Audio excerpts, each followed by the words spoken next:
They run away from the plantation. So you can see here runaway ads talking about Donaldsonville.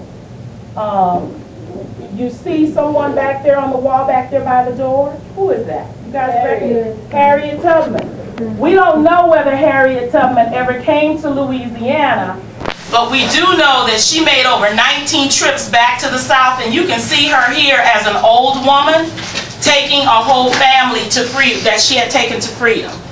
Right there. That's Harriet Tubman. But because Harriet Tubman is probably one of the most well-known figures in African American history, we do have pictures of her here. Let's start with question number 5 in the red room. In what year did the Civil War end? 1865. Very, very good. I didn't even have to point it out up here. End of Civil War, 1865. When I went on the plantation tour, I asked the question, did anybody ever run away? Most of the time I was told, no, they did not run away. So my research led to the development of this kiosk. So we're going to see if we can answer the other questions by looking at the kiosk. Let's look at number 4. We're going to look at number 3 and 4. So we're going to go to Tom Wilson. This is a slave narrative that was done in the 1930s. Let's hear Tom Wilson's story. Let's see if he made it to freedom. My name is Tom Wilson. I come here on a ship called Metropolis, Captain Foster. I'm born a slave. Been in the bondage since I was born. Now I'm 45-year-old. Belong to Mr. Henry Fassman of New York, New Orleans, cotton pressure. I was under him for the space of 7 years. Before then, I belonged to Colonel Bob, Woodford, Mississippi. There I had a wife and 3 children, besides having another child which died.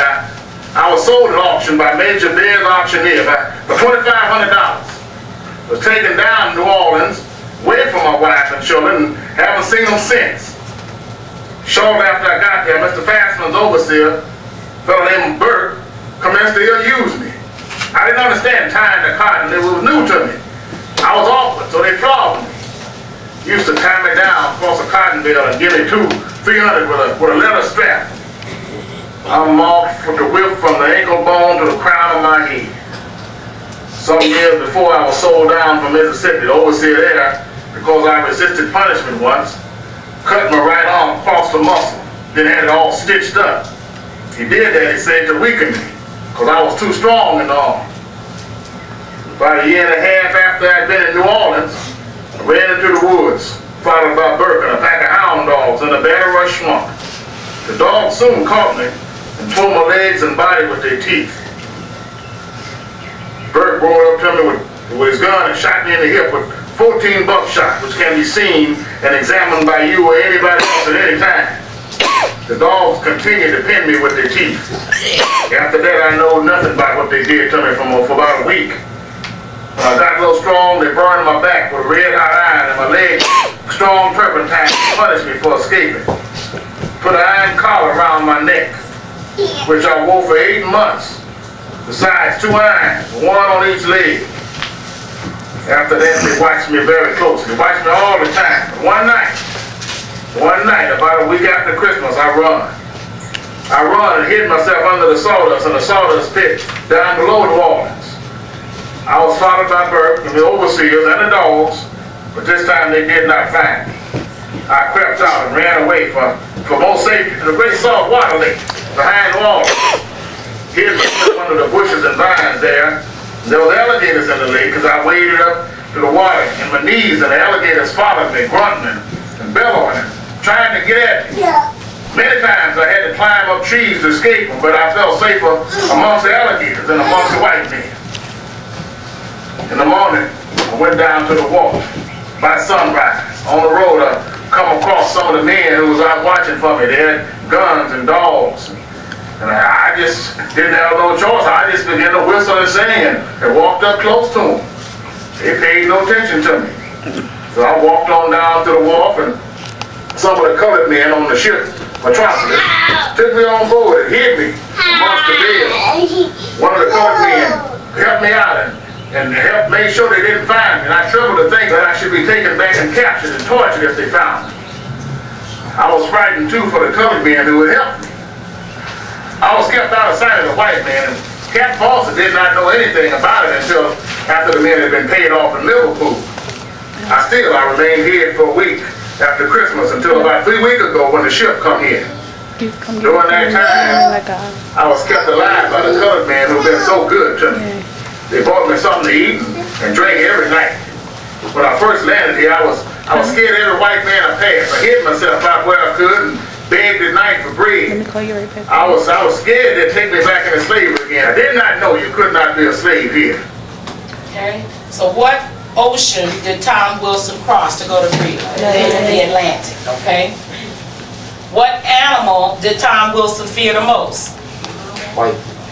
Well, now we don't refer to people as animals.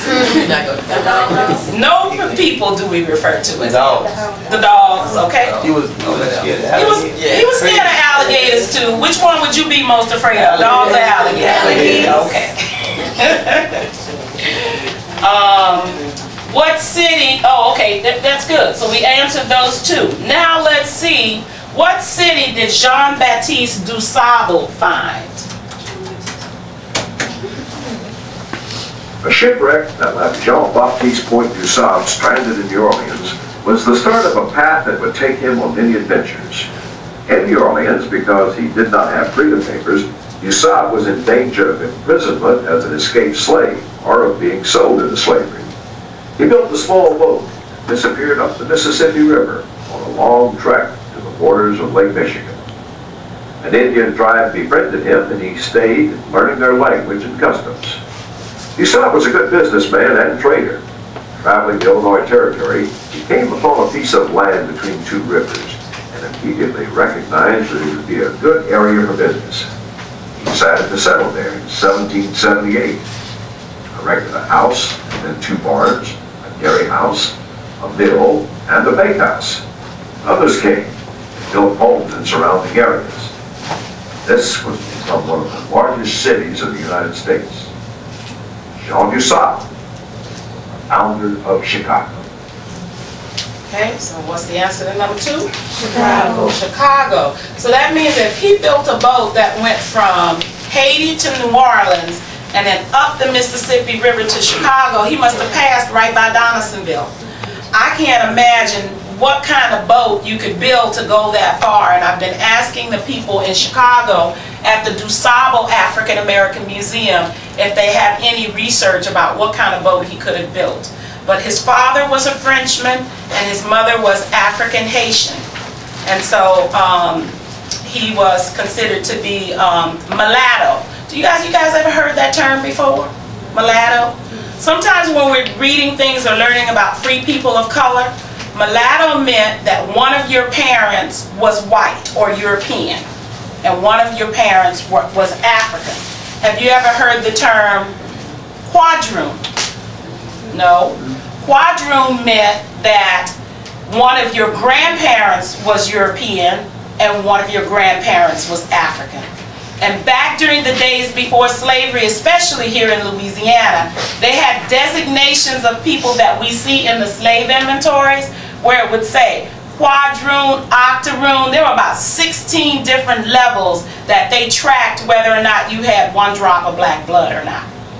And I mean, that just seems to be so, we think about that today, that just seems to be so ridiculous. But whenever you're doing research about the period of slavery, you do see those different designations. And some of the documents on the back wall back there, where it says Monde de Couleur Libre, Monde de Couleur Libre, that means the free people of color. We see a term referred to as griff next to some of the free people of color in Donaldsonville. That means that you were part Native American, part African, and part European, or part Native American and African. So you ever heard your family say you part Indian? You guys ever heard that before? My great-grandmother was part Indian. Well, that's usually because